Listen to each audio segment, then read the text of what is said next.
আল্লাহ নবী সাল্লাল্লাহু আলাইহি ওয়াসাল্লাম বলেন, ফারকু মা বাইনানা ওয়া বাইনাল কুফরি আস-সালাহ।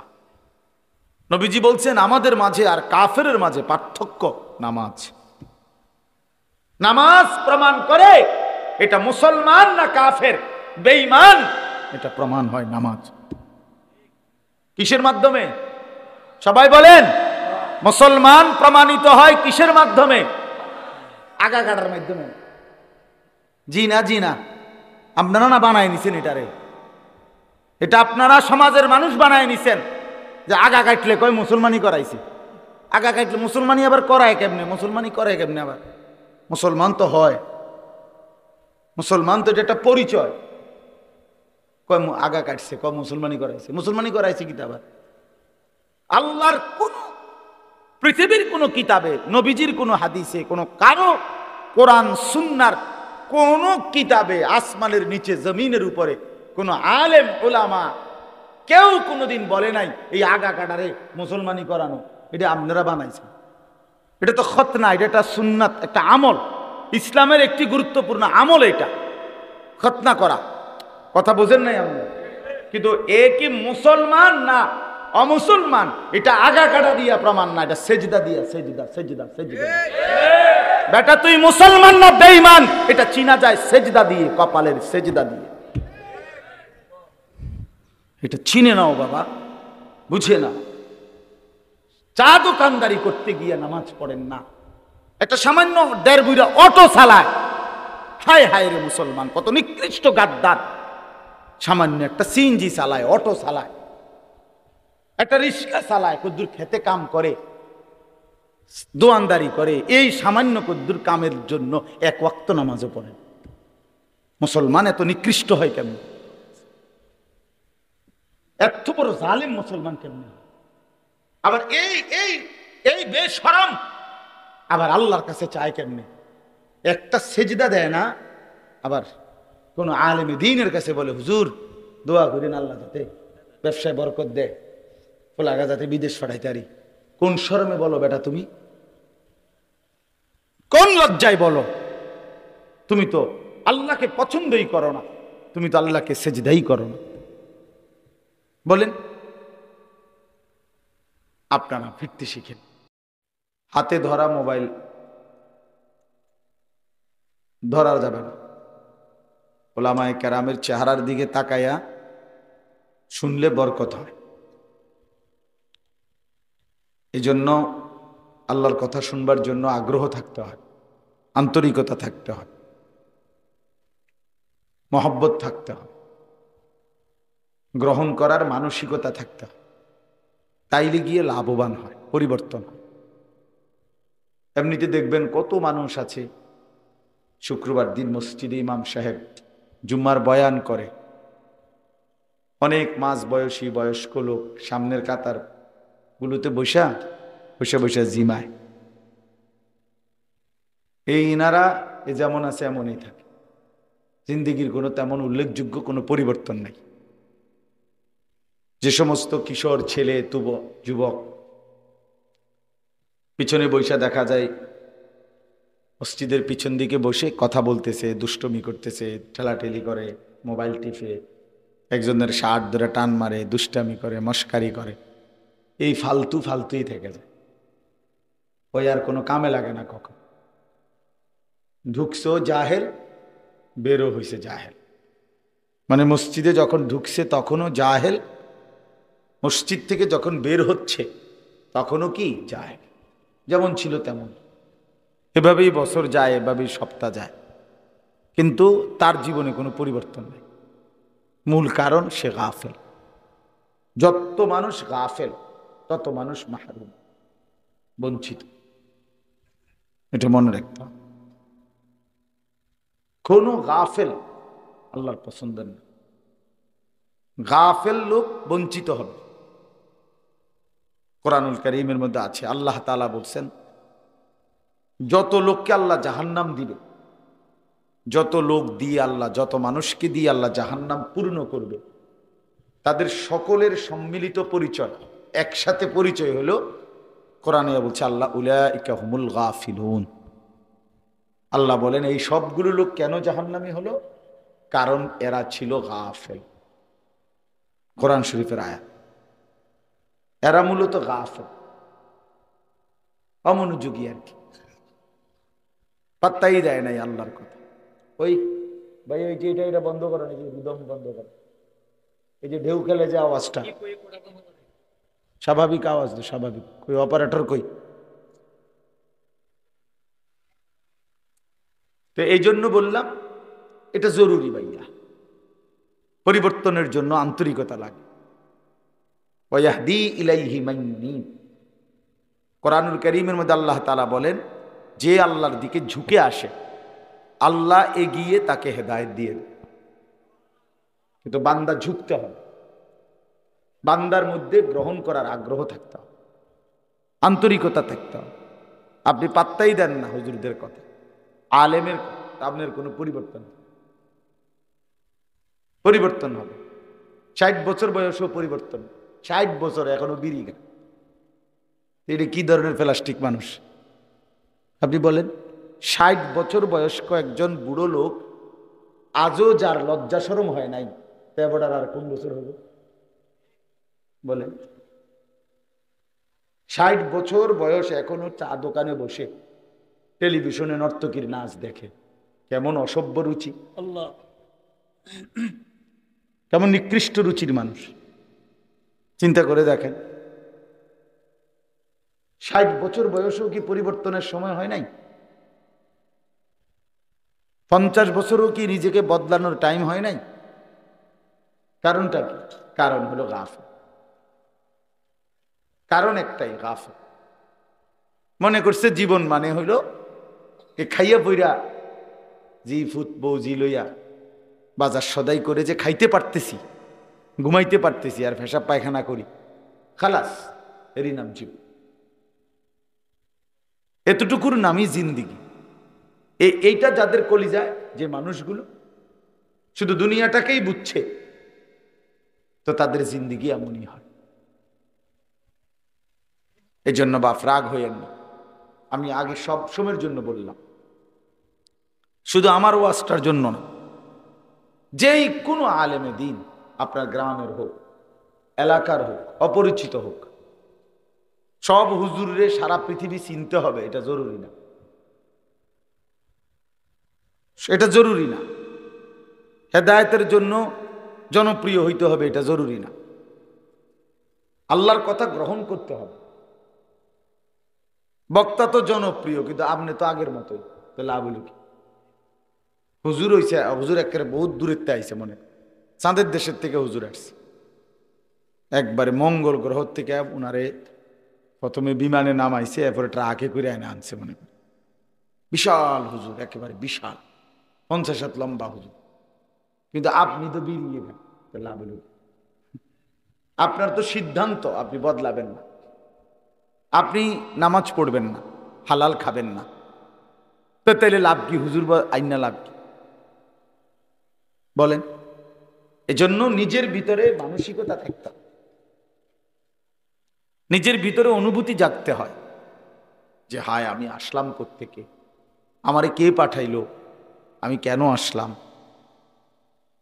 আমারে যিনি পাঠাইলেন তিনি কি জন্য পাঠাইলেন, আমি করছিটা কি, আমি যাব কোথায় ফিরে, এবং সেই জায়গার জন্য আমার কোনো প্রস্তুতি আছে কিনা।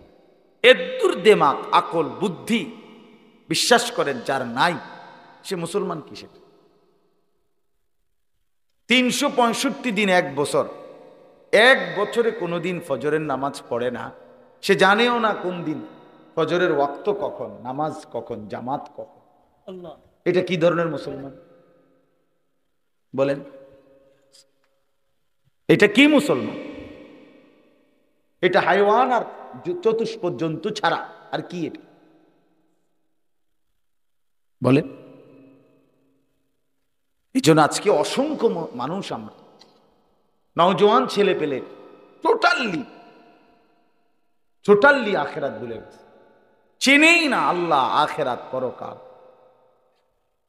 নবী, রসুল, দ্বীন, ঈমান, কিচ্ছুর সাথে সম্পর্ক, নিজের বংশ, নিজের মা বাবা, নিজের পূর্বপুরুষের ঐতিহ্য, নিজের ধর্ম, আল্লাহ, রসুল, কোরআন, দিন, কিচ্ছুর সাথে কোনো সম্পর্ক। সম্পূর্ণ নফস, মনের চাহিদা, মোবাইল, বন্ধুদের আড্ডা, বেঈমান কাফের মুশরিকদের মতো অনুসরণ, এটার উপরে নিজেকে তুলে দিছে। এমনি কি আর জিন্দিগি হয় ভাই? এটা কি কোনো জীবন হইল? অধিকাংশ ছেলে দেখবে, তার জিজ্ঞাসা করে, বাবা যে তোমার এই চুলের সাথে তো তোমার বাবা, দাদা, পূর্বপুরুষ কারো মিল নেই। তোমার এই চলাফেরার স্টাইলের সাথে তো তোমার পূর্বপুরুষেরও মিল নেই। তো তুমি কোত্থেকে আসলা হঠাৎ? তোমার বাপ তো এমন ছিল না, তোমার দাদা তো এমন ছিল না, তোমাদের ফ্যামিলি তো এমন না।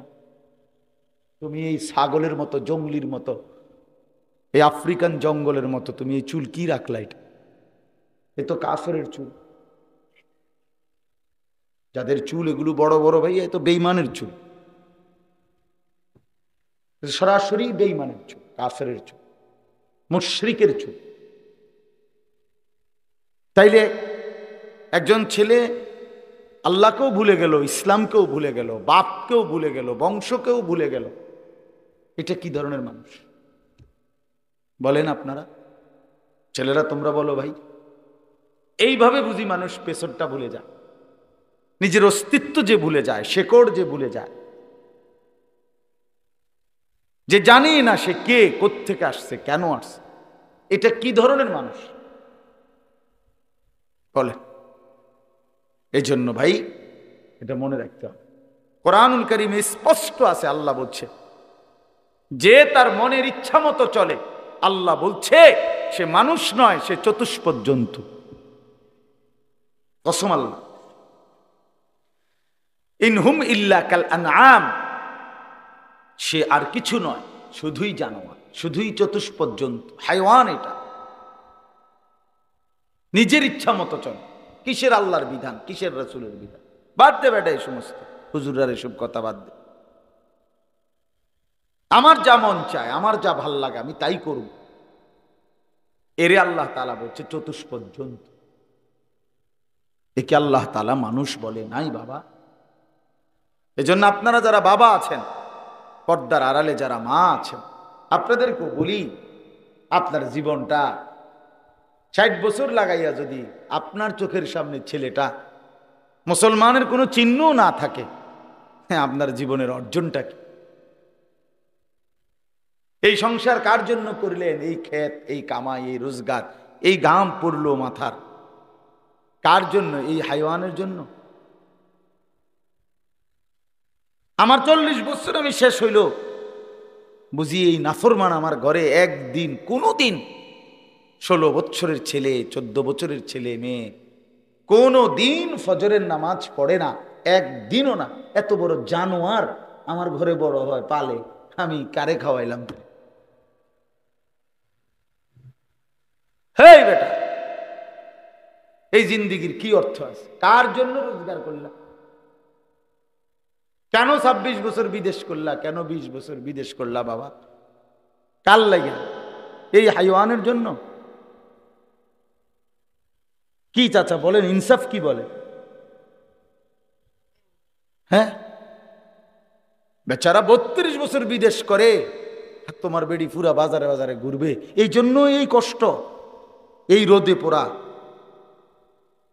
18 ঘন্টা ডিউটি। জানেন না প্রবাসের কি পরিমাণ কষ্ট করে, কি পরিমাণ বুকটা মাটিতে লেগে যায় টাকাটা হাতে আসতে। একটা ঘন্টা ফাঁকি দিতে পারে না, 10টা মিনিট কোনো ফাঁকি দেওয়ার সিস্টেম।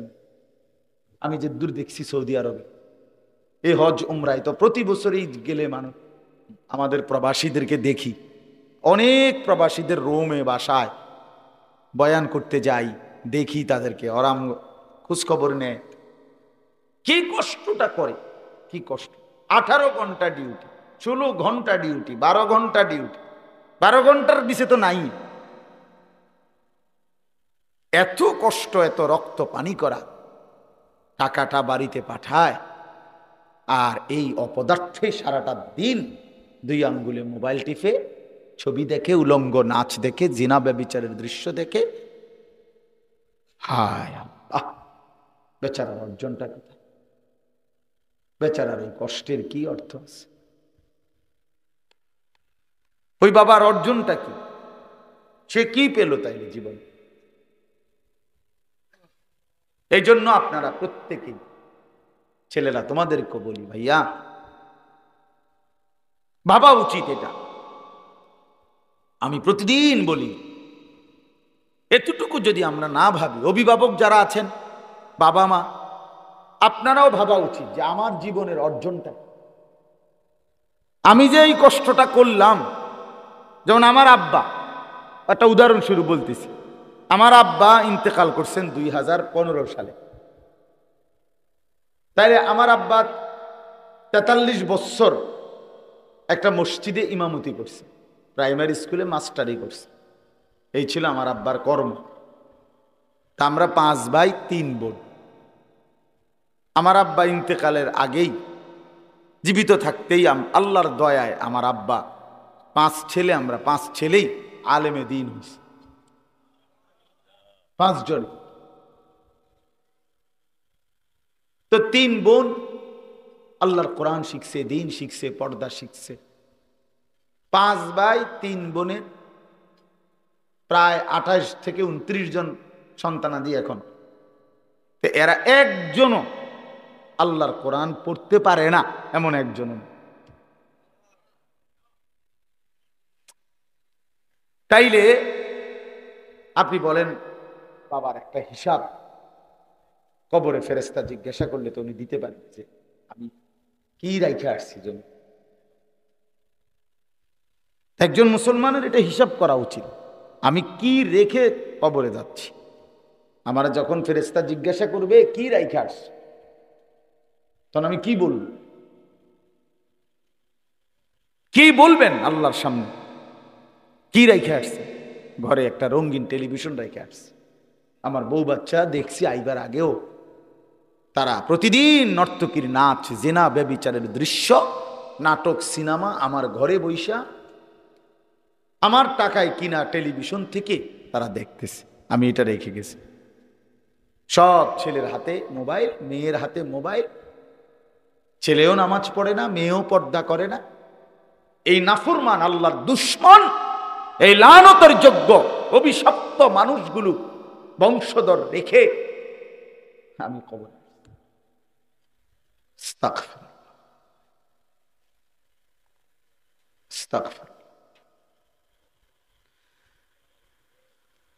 এজন্য ভাইয়া, বাবা, সবাই ভাবা উচিত।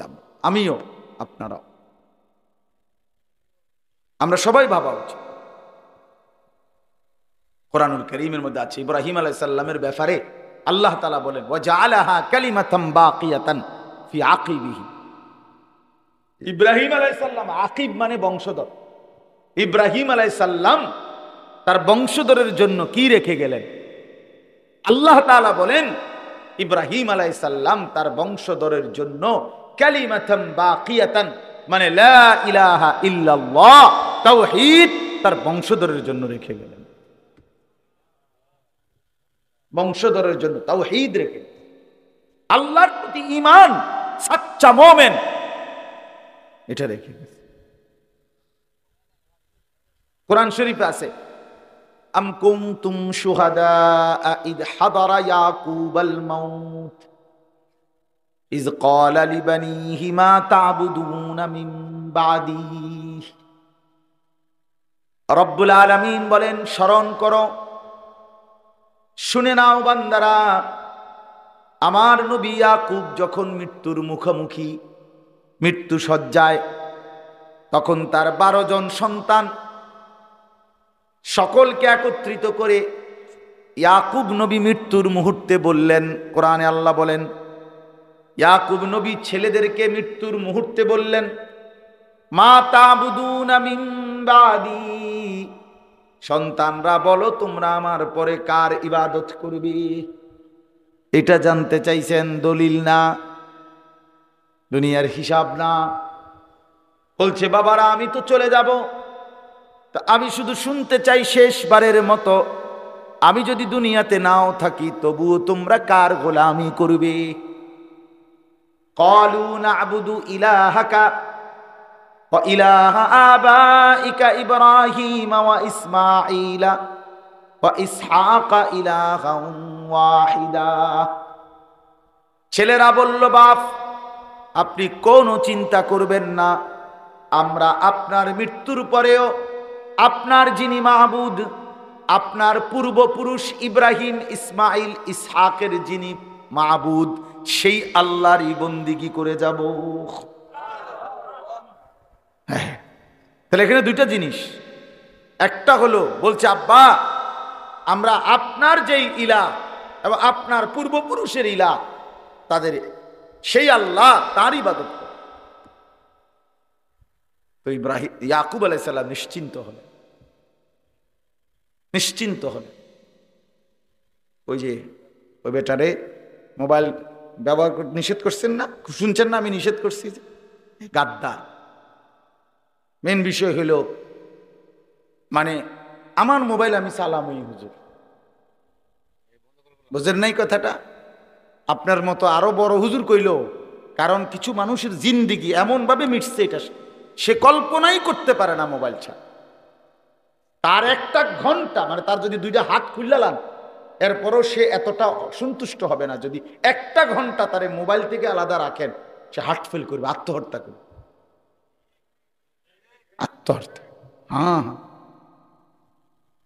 অসংখ্য অসংখ্য সন্তান আজকে বাবা মা সন্তান, বাবা মার অবাধ্য, বাবা মা থেকে বিচ্ছিন্ন, শুধু মোবাইলের ব্যাপারে একটু বাধা দিছে কেন? জীবনটা তুলে দিছে, এটার জিন্দিগিটা তুলে দিছে, জীবনের সমস্ত কিছু এই মোবাইলটার উপর। হাসি কান্না আনন্দ বেদনা সুখ দুঃখ আবেগ অনুভূতি সাজ গোজ চলা ফেরা আড্ডা সকাল দুপুর বিকেল রাত। ওহ, এত বড় পরাজয় মুসলমানের আর কখনোই হয়নি। মুসলমানের এই পরাজয়টাই ছিল সবচেয়ে বড় পরাজয়, যে আমরা এই পরিমাণ আসক্ত হয়েছি, আমাদের হায়াতের ঘন্টার পর ঘন্টা শেষ করে দিছি আমরা, কোনো কাজে লাগলো না। এত সুন্দর ছেলে 16 বছর 18 বছর 20 বছর, দেশ গড়ার কথা, পৃথিবী গড়ার কথা, নিজের আখিরাত সুন্দর করার কথা, কিচ্ছুর কোনো খবর নেই, শুধু মোবাইল। এমন সুন্দর জীবন যৌবন শরীর স্বাস্থ্য সব শেষ করে দিয়েছে। কত পাঞ্জাবিওয়ালা যে বরবাদ হয়েছে জানেন না আপনারা, কত টুপিওয়ালা শেষ, এই মোবাইল কত মাদ্রাসার ছাত্ররে শেষ করে দিছে। আহা, কত মাদ্রাসা, প্রতিদিন মাদ্রাসার ছাত্র ঝরে যায় এখন মোবাইলের কারণে, শুধু মোবাইলের নেশা। কত হুজুর পাঞ্জাবিওয়ালা এই মোবাইলের নেশায় জাগা লাড়তেছে ঘুরতেছে, রাতকে রাত দিনকে দিন। মানে এইটা আজীব জিনিস, আজীব। ইবলিসের সবচেয়ে বড় সফলতা, সে সমস্ত গুনাহ একত্রিত করে একসাথ করে একটার ভিতরে দিয়ে দিছে। এজন্য আজকে আমরা বলতেছি, বলা দরকার মনে করি, আমাদের সন্তানরা, আমাদের প্রজন্ম ভাইয়া, আগামী জেনারেশন এইভাবে যদি বেড়ে ওঠে তাহলে এর পরের প্রজন্ম তো বেশি কষ্ট হবে। কোন জাতির যুব সমাজ যদি অকর্মণ্য হয়, অলস হয়, অপদার্থ হয়, তাহলে সে জাতির কপালে দুর্ভোগ ছাড়া আর কিছু নেই। বিশ্বাস করেন, আমি এই তুঙ্গু ছেলে করে বলি, রাগ করো না ভাই, আজকে যদি তোমরা যারা 18-20 বছরের ছেলে, তুমি যদি সারাটা দিন মোবাইল ছাড়া তোমার একটা ঘন্টা না কাটে, এক ওয়াক্ত নামাজ পড়তে যদি তোমার মন না চায়, তুমি যদি কোনোদিনও ফজরের নামাজ না পড়ো, তাহলে তুমি বলো তো তোমার মতো অপদার্থের ঘরে যেটা জন্ম নিব এটা কি হবে? তখন কি হবে? আল্লাহ চাহে তো আগামী 20 বছর পরে আল্লাহ হায়াত দিলে তোমার যখন সন্তানাদি হবে, বংশধর হবে, ওই কি করবে তখন? তার জীবনটা গড়বে কিভাবে বলেন আপনি? এই জন্য আপনাদের সবার কাছে বলি, বিষয়টাতে আপনারা সিরিয়াসলি দেখেন। আপনারা আপনাদের ছেলেদেরকে ফেরান, আপনারা আপনাদের মেয়েদেরকে ফেরান। আপনারা বুঝতেছেন না, কেউ বুঝতেছে না। সবাই চোখের সামনে এই পৃথিবীর সবচেয়ে শ্রেষ্ঠ গুরুত্বপূর্ণ সম্পদ যে মানুষ, সে মানুষের পতন, মানুষের ধ্বংস, বরবাদি সবাই যেন তাকায় তাকায় দেখতে। প্রযুক্তি অনেক আধুনিক হইতেছে, মেশিন অনেক, যন্ত্রপাতি অনেক মজবুত হইতেছে, সব কিছু অত্যাধুনিক হইতেছে, কিন্তু মানুষের আখলাক, মানুষের নৈতিকতা নিচের দিকে নামতেছে। বুঝেন নাই আমার কথাটা? যন্ত্রপাতি, মেশিনারি এগুলো তো সব আধুনিক হইতেছে, তো মানুষের চরিত্র কই? মানুষের নৈতিকতা কোথায়? একটা মুসলমান কেমনে কল্পনা করে যে আমার ছেলেটা এক ওয়াক্ত নামাজও পড়ে না, এরপরও ওই বাপের চোখে ঘুম আসে কেমনে, ওই মা ভাত রান্ধে কেমনে, ওই মা ঘুমায় কেমনে? বলেন কিভাবে সম্ভব এটা? কিভাবে কিভাবে সম্ভব? একজন সাহাবীর নাম বলি, হযরত ওয়াসিলা ইবনুল আসকা রাদিয়াল্লাহু তাআলা আনহু। ওয়াসিলা ওনার নাম। এই সাহাবী মিশরে থাকতেন নবীজির ইন্তেকালের পরে। তো ওনার ছেলেকে খ্রিস্টান বাহিনী, রোম দেশে, ইটালি, এই রোম সাম্রাজ্যে খ্রিস্টান বাহিনীর বিরুদ্ধে যুদ্ধরত অবস্থায় ওই সাহাবীর ছেলেকে খ্রিস্টান সেনাবাহিনী বন্দী করছে। আমরা কিতাবে পড়ছি, আরবি কিতাবে। বন্দী করার পরে অন্ধকার কুঠুরিতে ছেলেটাকে আটকায় রাখছে। তো এই খবরটা মিশর, হাজার হাজার মাইল দূরে মিশর দেশে এই সাহাবীর কানে আসছে। ওয়াসেলা, এই সাহাবীর কাছে খবর আসছে যে আপনার ছেলে, আপনার সন্তানকে খ্রিস্টান বাহিনী বন্দী করছে। খোদার কসম, খেয়াল করেন, এই সাহাবী, আমরা কিতাবে পড়ছি, সর্বপ্রথম চিৎকার করে দুই হাত তুলে আল্লাহকে বলছে, আল্লাহ, তাইলে আমার সন্তান নামাজ পড়বে কিভাবে? আমার সন্তান দুশ্মনের বন্দিখানায় আজান শুনবে কেমনে? আর অন্ধকার কুঠুরিতে সে ওয়াক্ত চিনবে কিভাবে? ওই নামাজ পড়বে কেমনে? এই প্রথম ফিকির, প্রথম ফিকির এটা। এরপরে কিতাবে আছে তিনি 5 ওয়াক্ত নামাজের সময় এই মিশর থেকে হাজার হাজার মাইল দূরে, আল্লাহর কুদরত, উনি এখানে দাঁড়িয়ে চিৎকার করে বলতেন, ইয়া বুনাইয়া কাদ হানা ওয়াক্তু সালাতিল ফজর, হে আমার সন্তান, ফজরের ওয়াক্ত হইছে, দাঁড়াও বাবা, নামাজ পড়ো। তো মুক্তি পাওয়ার পরে ওনার ছেলে বলছে, আব্বা, 5 ওয়াক্ত নামাজের এলান আপনি যে বলতেন, আমি নিজ কানে শুনতাম। আল্লাহ তাআলা পৌঁছায় দিছে। এক বাবার ফিকির কি? সন্তানের নামাজ। সাহাবীদের কলিজায় প্রথম ফিকির ছিল। আর আশ্চর্য হাদিস শুনেন, হাদিসের মধ্যে আছে, আল্লাহ নবী সাল্লাল্লাহু আলাইহি সাল্লাম সাহাবীদের সামনে বলতেছেন একদিন যে, শোনো, শেষ জামানায় আল্লাহ তাআলা পৃথিবীতে সবচেয়ে বড় যে কাফেরকে পাঠাবেন, যে 40 দিনে কোটি কোটি কোটি কোটি মুসলমানের কে বেঈমান বানায় ফেলবে, কাফের বানায় ফেলবে, সেই বেঈমানের নাম হলো দাজ্জাল। সেই বেঈমানের নাম কি? দাজ্জাল। সে পৃথিবীতে, নবীজি বলছে, প্রকাশ হওয়ার পরে 40 দিন থাকবে। এই 40 দিনে সে কোটি কোটি ইমানদারকে বেঈমান বানায় ফেলবে, কাফের বানায় ফেলবে। তখন তো নবীজি বলতেছেন সাহাবীদের সামনে, কথাটা খেয়াল করেন, যে দাজ্জাল থাকবে কয়দিন? এই প্রথম দিন নবীজি বললেন, শোনো, প্রথম দিন হবে 1 বছরের সমান, দ্বিতীয় দিন হবে 1 মাসের সমান, তৃতীয় দিন হবে 1 সপ্তাহের সমান, আর চতুর্থ থেকে বাকি দিনগুলো তোমাদের স্বাভাবিক 24 ঘন্টার দিন। তো প্রথম দিন হবে কদ্দুর, এই কথাটা বলছে নবীজি। আমরা শুনলে কি কইতাম? ওরে খাইছে রে, কি তো কোন 1 বছরের সমান, মানে এইটার উপরে বিভিন্ন রঙের বেরঙ্গের কথা কইলাম। কিন্তু মুসলিম শরীফের হাদিস, সাহাবীরা যখন শুনছে নবীজি বলল যে দাজ্জাল পৃথিবীতে যখন প্রকাশ পাবে 40 দিন থাকবে, এই বেঈমান ঈমান হারা করবে, একদিন হবে তার প্রথম দিন 1 বছরের সমান।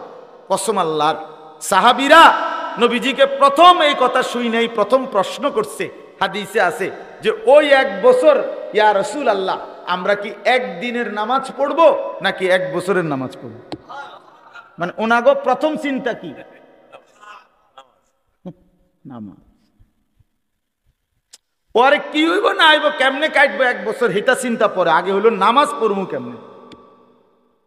বুঝছেন বিষয়টা? এই হলো মুসলমানের ফিকির, যে প্রথম ফিকির নামাজ, প্রথম ফিকির নামাজ। ইয়া রাসূলুল্লাহ, নামাজ পড়বো কিভাবে? তো নবীজি সাল্লাল্লাহু আলাইহি সাল্লাম বলেন, ওয়াক্ত হিসাব করে করে 1 বছরের পুরা নামাজ পড়তাম। 5 ওয়াক্ত না, 1 বছরের নামাজ। বলে কেমনে হবে, কেমনে আপনি হেসুমে থাকেন, হেসুমেই বুঝবেন, ঠিক না? তিনি মসজিদে নববীতে, নবীজি সাল্লাল্লাহু আলাইহি সাল্লামের যে মসজিদ মদিনায়, সেখানেই তিনি ইমামতি করতেন। 10.5 বছর পরে একদিন ফজরের নামাজের ওয়াক্তে ইমামতি অবস্থায় প্রথম রাকাতে একজন কাফের অগ্নিপূজক ছদ্মবেশে চাদর দিয়া শরীর ঢাইকা, ফজরের নামাজ কিছুটা অন্ধকার থাকে, এই জন্য ওই লোকটা প্রথম কাতারে দাঁড়ানো অবস্থায় ছদ্মবেশে কোমরে ছুরি নিয়ে আসছিল। হযরত ওমর রাদিয়াল্লাহু তাআলা আনহু ফজরের নামাজের ইমামতি করতেছেন, প্রথম রাকাতে আলহামদুলিল্লাহ সূরাটা মাত্র পড়ছে। এই সময়ে এই বেঈমান কোমর থেকে ছুরি বাহির করে ওমর রাদিয়াল্লাহু তাআলা আনহুকে 7 থেকে 8টা ছুরির ঘাই দিছে কোমরে। সাথে সাথে রক্তে যখন বের হইছে, তখন ওমর রাদিয়াল্লাহু তাআলা বাম হাত দিয়া চাপ দিয়া ধইরা, তো ওনার বরাবর প্রথম কাতারে যে সাহাবী ছিল আব্দুর রহমান ইবনে আউফ রাদিয়াল্লাহু তাআলা আনহু, উনিও বেহেশতের সুসংবাদ প্রাপ্ত সাহাবীদের একজন।